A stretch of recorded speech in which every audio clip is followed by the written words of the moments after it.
మేడ్చల్ మల్కాజ్గిరి జిల్లాలో ప్రజాపాలన ప్రగతి ప్రణాళిక 99 రోజుల కార్యక్రమాన్ని జిల్లా కలెక్టర్ మను చౌదరి ఆధ్వర్యంలో ఘనంగా నిర్వహించారు. ప్రజా సంక్షేమే ప్రభుత్వ ప్రధాన లక్ష్యమని పేర్కొన్న కలెక్టర్ మహిళా సాధికారత, రైతు సంక్షేమం, ఇందిరం ఇళ్లు, కొత్త రేషన్ కార్డుల వంటి పథకాల అమలుపై వివరించారు. సామీర్పేట మండలం అంతాయిపల్లిలో జరిగిన కార్యక్రమంలో ఉప్పల్ ఎమ్మెల్యే బండారు లక్ష్మారెడ్డి సహా పలువురు అధికారులు పాల్గొన్నారు.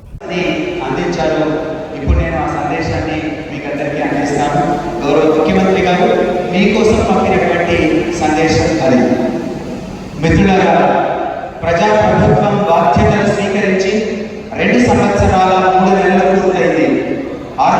మేడ్చల్ జిల్లాలో ప్రజాపాలన ప్రగతి ప్రణాళిక కింద ప్రభుత్వ సంక్షేమ పథకాలతో పాటుగా టీఆర్ఎస్ ఎకనామిక్ రిహాబిలిటేషన్ స్కీమ్ కింద ట్రాన్స్జెండర్స్ 33 మందికి ఓవరాల్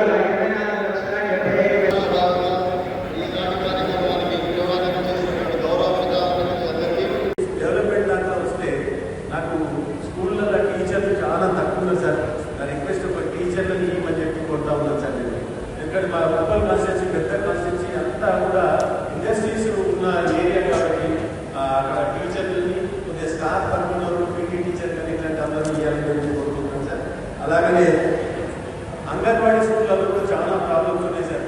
కాబట్టి కొద్దిగా ఒక్కసారి దృష్టి పెడితే కొద్దిగా ఏదైతే అంటే స్కూళ్ళల్లో టేబుల్స్, కుర్చీలు ఇట్లాంటివి ఏమి లేవు సార్. అది కూడా కొద్దిగా ప్రొవైడ్